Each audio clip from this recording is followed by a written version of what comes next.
नमस्कार, स्वागत है आप सभी का एटीन आवर स्वदेश पर। मैं हूं आपके साथ सौमित्र बुद्धकर। आप देख रहे हैं मार्केट्स पर हमारी खास पेशकश कल की तैयारी।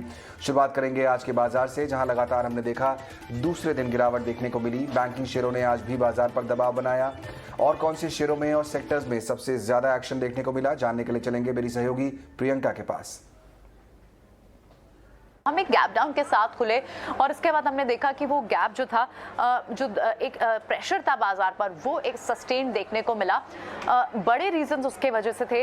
मंडे को हमने मर्जर के बाद देखा जिस तरह से एचडीएफसी बैंक, एचडीएफसी लिमिटेड, इनमें एक तेजी देखने को मिली थी। उन्हीं ने प्रेशर बनाया। नहीं, एचडीएफसी बैंक आज वीक था, रीबैलेंसिंग का एक रीजन था। पूरे बैंकिंग स्टॉक्स आज आपको वीक दिखाई दिए और उन्होंने प्रेशर बनाया जिसकी वजह से बाजार को नीचे ड्रैग करे। लेकिन कुछ स्पेसेस थे जिसमें क्लियरली आपको वन साइडेड मूव दिखे और वो थे, उनमें से थे power, oil and gas spaces. Power space को अगर आप देखें, क्योंकि गर्मी का जो एक बड़ा ट्रिगर है कि 122 साल में पहली ये रिकॉर्ड तोड़ गर्मी होगी इस साल, जिसकी वजह से इलेक्ट्रिसिटी की डिमांड हाई होगी, पूरा पावर स्पेस बजिंग है। प्लस यहाँ पॉलिसी रिफॉर्म्स एंटिसिपेट किए जा रहे हैं जिसके चलते आप Tata power, Adani power, NTPC, power grid, सारी पावर ट्रांसमिशन हो, जनरेशन हो, एक्सचेंजेस हो, कमिश्निंग हो, इन सभी स्टॉक्स में आपको तेजी देखने को मिली।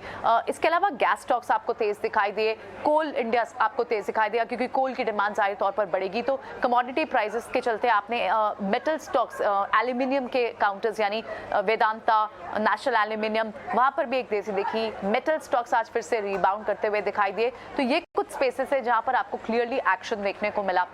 एफएनओ स्पेस में भी आप बात करें, निफ्टी के आपके टॉप गेनर्स की बात करें तो उसमें एनटीपीसी, कोल इंडिया जैसे काउंटर्स से।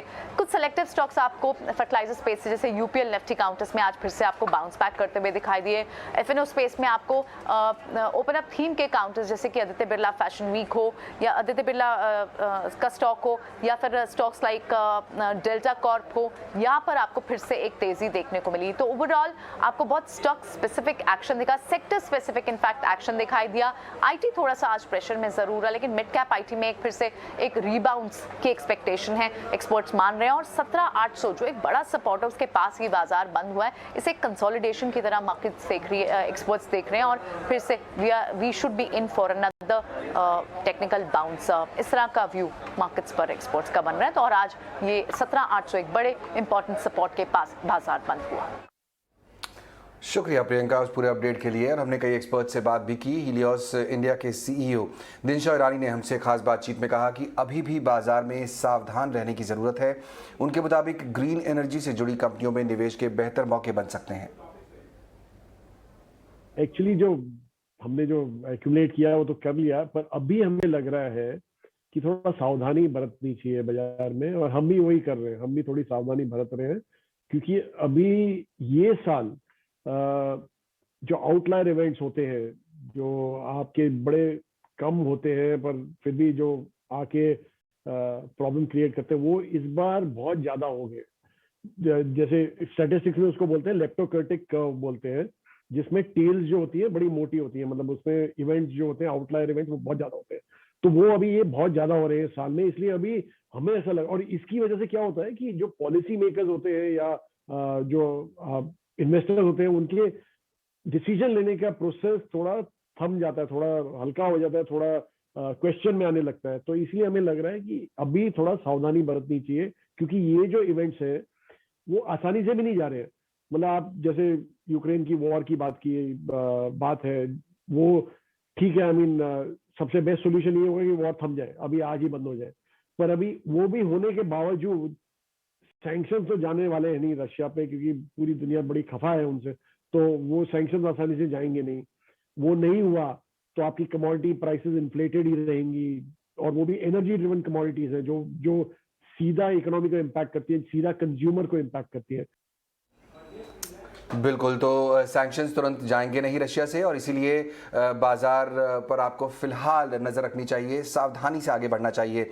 मेरे दो खास मेहमान मेरे साथ जुड़ गए हैं आज चर्चा में शामिल होने के लिए, शाहिना मुकादम और विनय रजानी। आप दोनों का बहुत बहुत स्वागत। विनय, आपसे मैं शुरुआत करना चाहूँगा। 17,800 के लेवल पर अब हम खड़े हैं। हमने देखा 18,000 के ऊपर की भी क्लोजिंग, लेकिन अब धीरे धीरे जो हम नीचे की तरफ बढ़ रहे हैं, कितना चिंताजनक आपको ये लगता है फिलहाल?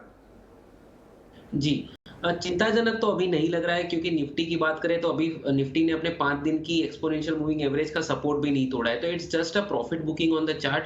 हमने 2 सेशन में अच्छी खासी तेजी देखी थी। जो 1 अप्रैल और 4 अप्रैल का जो सेशन था उसमें अच्छा खासा एक बाउंस आया था निफ्टी एंड बैंक निफ्टी में, और पिछले 2 दिन से धीरे-धीरे हम ग्रेजुअली प्रॉफिट बुकिंग देख रहे हैं। हालांकि हम ब्रेथ देखने जाएंगे मार्केट की तो वो काफी स्ट्रांग है। आज भी 160 पॉइंट की निफ्टी में गिरावट थी, बट आप एडवांस डिक्लाइन रेशियो देखेंगे एनएससी पे तो काफी अच्छा था, और काफी अच्छे सारे सेक्टर्स और स्टॉक्स का क्लोजिंग इतना कन्विंसिंग है कि हमको मार्केट देखने की जरूरत ही नहीं, हम सिर्फ स्टॉक और सेक्टर पे कॉन्सेंट्रेट करते हैं तो अच्छी खासी मूव ट्रेडिंग में भी मिल जाती है। तो कहीं ना कहीं ब्रेथ को कंसीडर करते हुए ऐसा लग रहा है कि ओवरऑल मार्केट का ट्रेंड अभी भी पॉजिटिव है।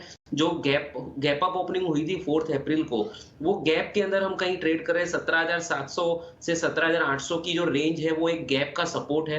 तो I think 17,700 to 800 is a nice level to take entry into. हालांकि अभी हम देखने जाए तो डाउ फ्यूचर्स अभी माइनस में ट्रेड कर रहे हैं, ग्लोबल मार्केट्स थोड़ा ठंडे जा रहे हैं, but I think on dips you should buy. और जब तक निफ्टी 17,400 के लेवल्स नहीं तोड़ता तब तक इसका पोजिशनल ट्रेंड अपसाइड का ही रहेगा। तो whatever you take position, whatever long position you take in Nifty around 17,700 or 800, you should have a tight stop loss at 17,400। तो मुझे तो कहीं ना कहीं ब्रेथ को कंसीडर करते हुए लग रहा है कि 100-150 पॉइंट की गिरावट पे मैं निफ्टी को बाय करना चाहिए, 17,400 पे स्टॉप लॉस लगाना चाहिए, और वापस से हम 18,200 के टारगेट आने वाले सेशंस में देख सकते हैं। 17,400 का आपको स्टॉप लॉस रखना चाहिए। 100-150 पॉइंट की गिरावट निफ्टी में और आए तो बाय पोजीशन बन सकती है। 18,200 तक के लेवल्स देखने को मिल सकते हैं। चलिए फोकस करते हैं एक अहम खबर पर। कल जी एंटरटेनमेंट का स्टॉक फोकस में रहने वाला है, क्योंकि खबरें आ रही हैं कि इन्वेस्को जो उसका बड़ा शेयर होल्डर है वो उसमें कुछ हिस्सा बेचने वाला है। कितने पर यह डील होगी, कैसे इसका प्रोसेस होगा, मेरे सहयोगी पंकज पोद्दार मेरे साथ जुड़ रहे हैं पूरी डिटेल के साथ। पंकज, क्या डिटेल्स हैं आपके पास ये इन्वेस्को जो अपना शेयर बेच रहा है जी में, उसको लेकर? अगर हम देखेंगे तो इन्वेस्को जो जी का सबसे लार्जेस्ट शेयर होल्डर है 18% स्टेक के साथ, उसने एक बुक खोली है। ये बुक उसने QIP इन्वेस्टर्स के लिए खोली है, जिसमें वो लोग अराउंड 5% स्टेक बेचेंगे और उसमें 2.8% का अपसाइज है। सो वो टोटल एक 7.7% स्टेक बेचने की इच्छा रखते हैं। उनका टोटल प्राइस रेंज या प्राइस बैंड जो वो अपने शेयर होल्डर्स को इंडिकेट करते हैं वो है 270 to 290, विच मीन्स एक छोटा सा डिस्काउंट उन्होंने दिया है, पर ये रेंज बहुत बड़ी है। अराउंड 10% की रेंज है। ये इसके लिए है क्योंकि ये स्टेक काफी बड़ा है। इसमें कोटक एक सोल बैंकर है ये पर्टिकुलर डील का, और वही एक अकेला बैंकर है जिसने इतनी बड़ी डील ली है। Deal total size at the upsize would be around 2,250 odd crore, तो ये काफी बड़ी डील मानी जाएगी। और इसमें इंटरेस्टिंग बात ये है कि इसके बाद भी इन्वेस्को सबसे लार्जेस्ट शेयर होल्डर रहेगा। 10.1% स्टेक रहेगा कंपनी में उसके पास, और फिर भी आगे जाके वो सबसे लार्जेस्ट शेयर होल्डर रहेगा। ऑफ कोर्स सोनी मर्जर या जो भी प्रपोज मर्जर है, अगर हम वो देखेंगे तो उसके बाद शायद ये थोड़ा अप एंड डाउन हो सकता है, बट उसके अलावा ये स्टिल अभी तक जी में 10.1% या 10.2% स्टेक के साथ लार्जेस्ट शेयर होल्डर रहेंगे despite this particular sale. Okay, बहुत शुक्रिया पंकज इस अपडेट के लिए। तो इन्वेस्को जो सबसे बड़ा शेयर होल्डर है जी में, वो अपना कुछ हिस्सा बेच रहा है यहाँ पर 7.8%, जैसा पंकज बता रहे थे। 2100 करोड़ में ये डील होने की बात बताई जा रही है। शाइना, पिछले कुछ समय से जी का स्टॉक जो है वैसे ही फोकस में रहा, अलग अलग वजह से। पहले कुछ नेगेटिव खबरों की वजह से हमने देखा स्टॉक काफ़ी ज़्यादा टूटा, फिर सोनी के साथ मर्जर की खबरें आई तो स्टॉक चल पड़ा। काफ़ी ज़्यादा ट्रेडर्स या फिर इन्वेस्टर्स के फैंसी में भी ये स्टॉक रहा, क्योंकि बहुत मूवमेंट दिख रहा है। अब ये जो नई खबर सामने आ रही है कि इनका जो सबसे बड़ा शेयर होल्डर है इन्वेस्को, वो अपना एक स्टेक इसमें बेच रहा है, आप कैसे इस खबर को रीड करेंगी और फिर इस स्टॉक में कैसे अप्रोच करना चाहिए? देखिए, मैं तो काफ़ी थोड़ा नीचे लेवल से I am personally also holding the stock, क्योंकि मुझे जी के बैलेंस शीट में वैल्यू दिखता है। एंड ये सब जो मैनेजमेंट इश्यूज थे एंड जैसे अभी इन्वेस्को के थोड़े ऑब्जेक्शंस थे, ये स्टॉक प्राइस को काफ़ी डिप्रेस करके रखे हुए हैं। But in my view this is a positive development, क्योंकि Invesco actually will continue investor मतलब they will continue to be an investor, but Sony के साथ जब इट पेव्स द वे, मतलब ये एक आगे बढ़ावा होगा कि ये जो मर्जर है सोनी के साथ ये जल्द हो जाए।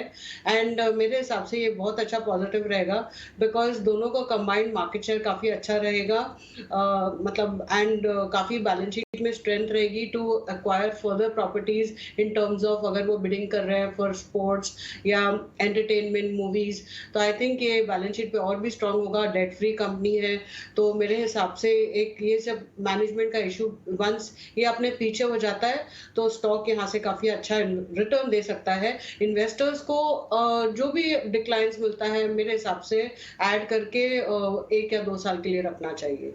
करेक्ट, तो व्यू होना चाहिए 1 से 2 साल तक का, और आपको ऐड करना चाहिए किसी भी डिक्लाइन में। जी में वैल्यू दिखाई देती है शाइना को, और इसलिए जैसा वो बता रही हैं खुद पर्सनली भी व्यू होल्ड करती हैं। यहाँ पर विनय, एक स्पेस जो काफ़ी बजिंग था वो था पेपर स्टॉक्स का। आज हमने देखा बाजार पर दबाव जरूर दिख रहा था, लेकिन मिड कैप स्मॉल कैप चल रहे थे, और उसमें मिड कैप स्पेस में हमने देखा जेके पेपर हो, वेस्ट कोस्ट पेपर हो, या दूसरे जो पेपर स्टॉक्स हैं 3 से 6% तक ये स्टॉक चलते हुए दिखाई दिए हैं।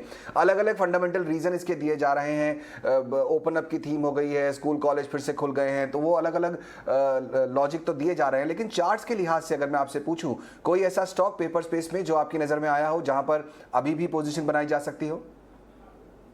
जी, जो पेपर स्टॉक्स है, जो एंटायर स्पेस है, वो मोमेंटम फेज में चल रही है। इसके ब्रेकआउट्स काफी नीचे के लेवल पे आए थे काफी सारे स्टॉक्स के, जैसे कि हम जेके पेपर की बात करें, वेस्ट कोस्ट पेपर की बात करें, तो अभी they are into continuation of an uptrend. There is not a fresh breakout कोई भी नहीं है, लेकिन मोमेंटम इतना ज्यादा है कि कंटिन्यूअसली इसकी स्ट्रेंथ दिन ब दिन बढ़ती जा रही है। जो रिलेटिव स्ट्रेंथ है, पिछले हम जेके पेपर की बात करें तो पिछले 3-4 दिन में जो बढ़ोतरी हुई है उसमें भी अच्छी खासी स्ट्रेंथ दिख रही है। तो कहीं ना कहीं ऐसा लग रहा है कि जो अप ट्रेंड है वो अभी भी एक्सटेंड हो सकता है। तो ट्रेडिंग स्टॉप लॉस के लिहाज से हमको ट्रेड करना चाहिए, क्योंकि हम फ्रेश ब्रेकआउट नहीं देख रहे हैं, हम कंटिन्यूएशन में। तो यहां से आप ये स्टॉक बाय करते हो तो you should be very strict with your stop loss. तो मेरे हिसाब से जेके पेपर की बात करें तो 325 का इसका प्रीवियस स्टॉप था, जो अभी रिसेंटली क्रॉस हुआ है, तो उसको एक स्टॉप लॉस लगा के धीरे धीरे करके ट्रेल करते जाइए। जेके पेपर ने लीड किया है और अच्छी खासी लिक्विडिटी भी स्टॉक में है, तो मेरे हिसाब से फर्स्ट प्रेफरेंस तो जेके पेपर को देना चाहिए। अगर सेकंड प्रेफरेंस देना है तो डेफिनेटली वेस्ट कोस्ट पेपर का टेक्निकल सेटअप अच्छा है। तो मोमेंटम ट्रेड के लिहाज से strict stop loss as a professional trader you can trade, और मोमेंटम को खेलना है with risk management, proper risk management and stop loss. Proper stop loss के साथ आपको ट्रेड करना है। यहाँ पर जेके पेपर लिस्ट में सबसे ऊपर रहेगा, उस पर फोकस किया जा सकता है। एक और स्पेस जो पिछले 1-2 दिनों से काफ़ी ज़्यादा एक्शन में है वो है पावर स्पेस। पावर सेक्टर में हमने देखा मजबूत डिमांड देखने को मिल रही है, और सप्लाई को लेकर भी स्थिति में कुछ सुधार हुआ है। ऐसे में बढ़ती गर्मी के बीच पावर सेक्टर कितना पावरफुल नजर आ रहा है? डिम्पी मेरे सहयोगी हमारे साथ इस खास रिसर्च को लेकर जुड़ गए हैं। डिम्पी बताइए। डिटेल आप अपनी स्क्रीन पे देख पा रहे होंगे कि 122 साल की भीषण गर्मी हो सकती है, और इसी के लिए आप बिल्कुल तैयार हो जाइए। खैर, तैयार आपको भी होना, और पावर कंपनीज भी तैयार हो रही हैं, क्योंकि वो पावरफुल सेक्टर के तौर पर उभर सकती हैं। खैर, आपकी स्क्रीन पर सारी वो कंपनीज दिख रही होंगी जिन्होंने बेहतरीन रिटर्न दिया सिर्फ अप्रैल के महीने में। अभी तो गर्मी अपने चरम पर नहीं पहुंची है, रिटर्न अब आपको बढ़ना शुरू हो गए हैं। 26%, 15%, 18% के रिटर्न है। पावर सेक्टर में मजबूत डिमांड है, एक सबसे बड़ी बात है, और इसके अंदर जो गर्मी जो है इसके अंदर और तड़का लगा रही है, जो 122 साल में सबसे ज़्यादा पड़ने वाली है। अगर आप लोड फैक्टर के हिसाब से भी देखेंगे तो 60% होने की उम्मीद है FY23 में थर्मल पावर का लोड फैक्टर, यानी कि थर्मल कंपनीज के लिए भी एक बड़ी अपॉर्चुनिटी के तौर पर हो सकता है। पावर कंपनियों को कोयले की सप्लाई में प्राथमिकता मिलेगी। दिक्कत यहाँ पे आती है कि फिर आप कोयल सप्लाई कर पाएंगे नहीं कर पाएंगे, लेकिन पावर में कोल की सप्लाई अच्छी हो जाएगी। इंडस्ट्रियल कंज्यूमर्स के लिए कोल इंडिया की सप्लाई बढ़ जाएगी। 3 महीने के लिए नॉन पावर के लिए कोयले की नीलामी पर फिलहाल रोक लगा दी गई है, ताकि सरकारें सुनिश्चित कर दे कि अगर गर्मी बढ़ रही है, पावर की कंपनीज की दिक्कत आएगी, तो उसको हम कोयले की दिक्कत से जोड़ेंगे नहीं, उसको हम खत्म करेंगे। कोयले की कीमतों में बढ़ने का असर कंपनी पर सीमित है, काफ़ी हद तक उनके मार्जिन्स भी अगर आप देखेंगे वो भी सीमित ही आपको दिखेंगे, उसमें कुछ खास बड़ा दिक्कत या फिर अनुमान नहीं बढ़ाने का बात आ रही है। ये ज़्यादातर ब्रोकिंग हाउसेस की रिपोर्ट्स हैं। इसके अलावा वैल्यूएशन पर भी हमने निकाला कि इनके 5 साल के औसतन वैल्यू और इनकी फॉरवर्ड पीबी वो क्या कहती है। Adani power, Tata power, JSW energy और टोरेंट पावर, ये सारे के सारे वैल्यूएशन पर इस समय आपको काफ़ी बेहतर दिख रहे होंगे। उसमें आप 2 सरकारी कंपनी जो कि एक पावर थर्मल से जुड़ी हुई है और एक हाइड्रो से जुड़ी हुई है NHPC NTPC, उसकी भी वैल्यूएशन देख पा रहे होंगे। पावर के लिए ट्रिगर क्या क्या आगे चल के सरकार एक तो अमेंडमेंट बिल लेके आ रही है, इसमें बदलाव करना चाहती है सरकार। राज्यों के डिस्कॉम्स को जो कि बिजली सप्लाई करते हैं, बिजली वितरण में रहते हैं, उसका निजीकरण में आगे थोड़ा बढ़ना चाहती है। इसके अलावा ट्रांसमिशन का जो घाटा है उसको भी थोड़ा कम करना चाहती है। उसके लिए स्मार्ट मीटर्स की मुहिम पिछले 3 साल से सरकार चला रही है, और राज्यों को भी बोला गया कि आप थोड़ा और चौकसी बरतें। मार्च में बिजली की मांग 6 महीने में अब तक सबसे ज़्यादा है। ये CLSC की रिपोर्ट के हवाले से मैं आपको कुछ पॉइंट्स बता रहा हूँ, और वो कह रहे हैं कि 122 साल की जो गर्मी बढ़ेगी उसका असर आपको और डिमांड में बढ़ता हुआ दिखेगा। उन्होंने कहा है कि कोल इंडिया पावर कंपनीज की सप्लाई बढ़ाएगा। ये बात बिल्कुल ठीक है, जो हमने थोड़ी देर पहले आपको ग्राफिक्स के जरिए बताई थी। NTPC का भी मार्केट शेयर बढ़ा है, और आप NTPC का प्राइस एप्रिसिएशन देख लीजिए, पिछले 4 दिन में बहुत ज़बरदस्त हुआ है। रेगुलेशन का दखल, कीमतें बढ़ना, ये सारी की सारी चीज़ें इंडिकेट कर रही हैं कि कहीं ना कहीं बेनिफिट आगे चल के पावर कंपनीज को मिलेगा ही मिलेगा। बेहद दिलचस्प रिसर्च यहाँ पर डिम्पी लेकर आए हैं। शाहिना, ये स्पेस भी पिछले 2-3 दिनों से काफ़ी ज़्यादा बजिंग है, जैसा डिम्पी बता रहे थे अपने रिसर्च में कि अप्रैल महीने में ही अडानी पावर, टाटा पावर जैसे स्टॉक्स ने ज़ोरदार रिटर्न दे दिया है। जो फैक्टर्स उन्होंने बताए, ट्रिगर्स बताए यहाँ से आने वाले समय में जो सेक्टर को सपोर्ट कर सकते हैं, आपको लगता है कि उनकी वजह से इन स्टॉक्स में, चाहे वो टाटा पावर हो, अडानी पावर हो, NTPC हो, NHPC हो, इनमें अभी कुछ और मोमेंटम बरकरार रहेगा? देखिए, यहाँ मतलब सेक्टर के लिए तो अच्छा ही है कि पावर डिमांड बढ़ रहा है, काफी बढ़ेगा। बट मेरे हिसाब से जैसे आप टाटा पावर मेरा पिक रहेगा अगर आप ये सब जो स्टॉक बोले उनमें से, लेकिन सब ये स्टॉक्स बहुत एक्सपेंसिव हो गए हैं और काफी बढ़ चुके हैं। तो मेरे हिसाब से अगर आपको ये हीट का जो प्ले है वो करना है, विल बी बेटर अगर आप कोई जैसे ब्लू स्टार ऐसे कोई कंपनी ले, वहां पर मतलब काफी कंसोलिडेशन हो चुका है, और यहाँ से मेरे हिसाब से अपसाइड और मोमेंटम वहां पे ज्यादा होगा बनिस्बत से टाटा पावर। बट अगर आपको लेना ही है सेक्टर में तो टाटा पावर बेस्ट है। कोल इंडिया को मैं फिर भी मैं प्रेफर नहीं करती हूँ, क्योंकि जैसे अभी गवर्नमेंट के पास ऑलमोस्ट 66% इक्विटी है, और कोल प्राइसेस डेफिनेटली अभी बढ़ रहे हैं और बढ़ेंगे, और बिकॉज ऑस्ट्रेलिया का अभी कोल वर्ल्ड वाइड बैन, मतलब लोग नहीं लेना चाहेंगे। तो टू एन एक्सटेंट अनलेस हम रशिया से सस्ते में लेते हैं या कोई डील करते हैं, तो हमको भी कोल प्राइसेस हाई और पावर सेक्टर को ओवरऑल जो कॉस्ट ऑफ ऑपरेशंस है वो बढ़ने हैं।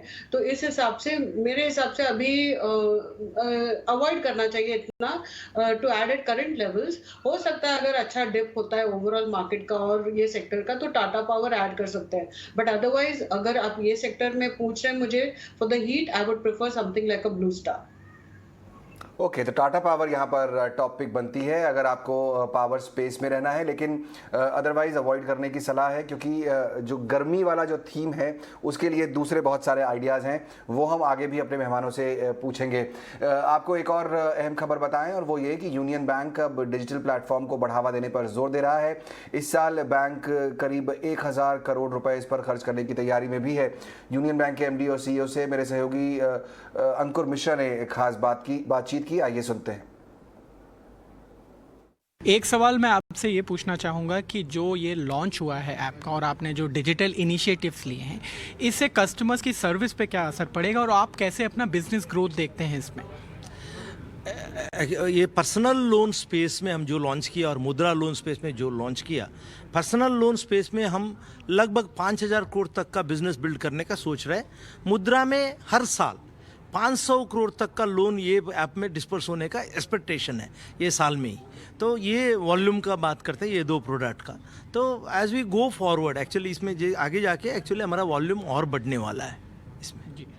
कितना % ऑफ कस्टमर्स आप देखते हैं आगे जाके कि जो सिर्फ डिजिटल बैंक ही यूज़ करेगा, या फिर आप आगे के कैसे रोड मैप देखना चाहते हैं कि क्या ब्रांच का प्रेजेंस भी रहेगा और ये डिजिटल प्रेजेंस भी रहेगा, भारत भी रहेगा और इंडिया भी रहेगा?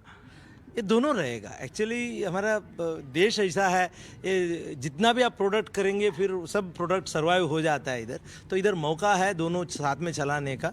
हम ऐसा पूरा डिजिटल करने का कैपेबिलिटी और क्षमता अभी नहीं है, तो ये चलेगा। जो कस्टमर अवेयर है और डिजिटल यूज़ कर सकता है, इनके लिए डिजिटल प्रोडक्ट रहेगा। जो ब्रांच जाने में कंफर्ट रखता है उनको ब्रांच रहेगा, तो दोनों साथ साथ चलेगा। बट 4-5 साल के बाद जैसे इकोसिस्टम इवॉल्व होगा, अभी जैसे अकाउंट एग्रीगेटर का बात करते हैं जहां डेटा एक्युमुलेट होगा, जहां कस्टमर चाहिए तो किसी से शेयर कर सकते हैं, रूल बेस्ड इंजन आएगा, अभी BNPL का बात होता है, तो बहुत सारा टेक्नोलॉजीज आएगा। 4-5 साल में शायद we will see majority customers शायद दे विल प्रिफर डिजिटल। तो तब हम ये सोच सकते हैं दैट जिसमें ज़्यादा वेट डालना है। राइट। आखिरी सवाल आपसे पूछूंगा, क्या आगे जाके हम देख सकते हैं कि जो ब्रांचेस का एक्सपेंशन है वो लिमिटेड हो? नहीं, एक्चुअली मेट्रोस में शायद मैं वो चीज़ देख रहा हूँ दैट हम शायद ब्रांच फुटप्रिंट बढ़ाने का ज़रूरत नहीं है, शायद थोड़ा रैशनलाइज हो सकता है। बट जब अर्बन सेमी अर्बन रूरल का बात आता है, उधर अभी भी ब्रांच एक्सपांशन बहुत ज़रूरत है। Thank you so much sir, हमसे बात करने के लिए बहुत बहुत शुक्रिया।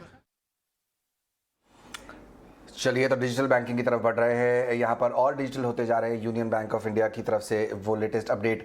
चलिए, वक्त हो गया है शो में ये जानने का कि मेरे मेहमान कौन से स्टॉक आइडियाज़ लेकर आए हैं हमारे दर्शकों के लिए। आज वक्त हो गया है वीआईपी शेयर्स का।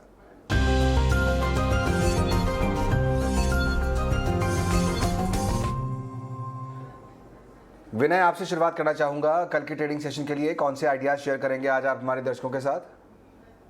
मेरी तरफ से दो ट्रेडिंग पिक रहेंगे, दोनों कैश सेगमेंट में है। फर्स्ट है शुगर सेक्टर से। शुगर सेक्टर भी एक मोमेंटम में है, जैसे पेपर है, मेटल है, शुगर है, ये सब जो सेक्टर्स हैं वो कंटिन्यूसली आउट परफॉर्म कर रहे हैं। और तो उसमें से मैंने एक स्टॉक चुना है दालमिया भारत शुगर, जो करीबन 537 के करीबन बंद आया था आज के सेशन में।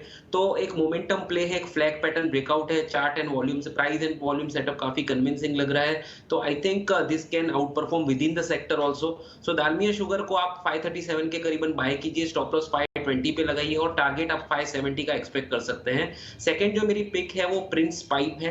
प्रिंस पाइप में काफी लंबे अरसे के बाद एक अच्छी मूवमेंट आई, कंसोलिडेशन में से ब्रेकआउट आता हुआ दिखा है और धीरे धीरे स्टॉक अपने इंपॉर्टेंट मूविंग एवरेज के सपोर्ट के ऊपर, रेजिस्टेंस के ऊपर सस्टेन कर रहा है। तो it's a good development chart पे। तो प्रिंस पाइप को मैं रिकमेंड करना चाहूंगा करीबन 723 के आसपास। स्टॉप लॉस आपका 700 रुपए का होना चाहिए ट्रेडिंग के लिए और अपसाइड में you can expect a target of 770। जो नजरिया रहेगा, टाइम फ्रेम रहेगा, ये दोनों पिक का वो 4 से 5 सेशन का रहेगा।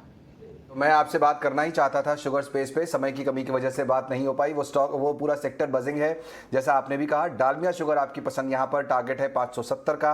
प्रिंस पाइप भी फोकस कर सकते हैं, यहाँ टारगेट लेंगे आप 770 का। शाहिना, आपकी तरफ से कोई आइडियाज हमारे दर्शकों के लिए?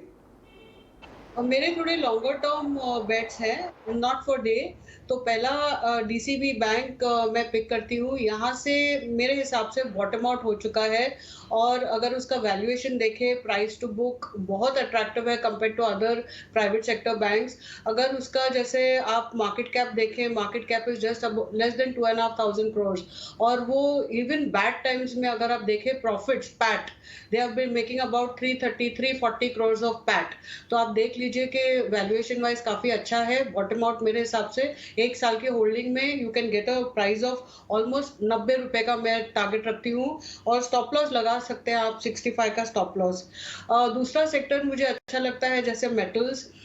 मेटल्स में एल्यूमिनियम मेरे हिसाब से अच्छा करेगा over the next 6 months to 1 year, बहुत अच्छा ऑलरेडी कर चुका है। नैल्को, मैं पर्सनली ये दोनों स्टॉक्स होल्ड करती हूँ। एंड नैल्को अगर आप देखो तो वैल्यूएशन वाइज उसका रीजनेबल है एज ऑफ नाउ और उसका जो ग्रोथ है इन टर्म्स ऑफ एक्सपेंशंस वो काफी अच्छा है going forward over the next 1 year। Capacity addition होगा। एल्यूमिनियम प्राइसेस देमसेल्व्स मेरे हिसाब से $4,000 तक भी जा सकता है, इट्स ऑलरेडी ऑलमोस्ट देयर। तो फ्रॉम $2,500 एक साल पहले था, 6 महीना पहले था, तो द डेल्टा काफी बड़ा है। तो नैल्को का मेरा टारगेट रहेगा 160 और स्टॉप लॉस हो सकता है 110। ओके, तो ये दो बेहतरीन आइडियाज़ डीसीबी और नाल्को यहाँ पर शाहिना की तरफ से, लेकिन ध्यान रखिए कि ये लॉन्ग टर्म व्यू है, ये ट्रेडिंग के लिए आइडियाज़ नहीं है। विनय और शाहिना, बहुत बहुत शुक्रिया, आपने समय निकाला आज और शो में शामिल हुए। चलिए, कल की तैयारी की पूरी टीम को भी दीजिए इजाज़त। लेंगे हम छोटा सा ब्रेक, लेकिन आप कहीं मत जाइए, ब्रेक के बाद आ रहा है कंज्यूमर स्केल।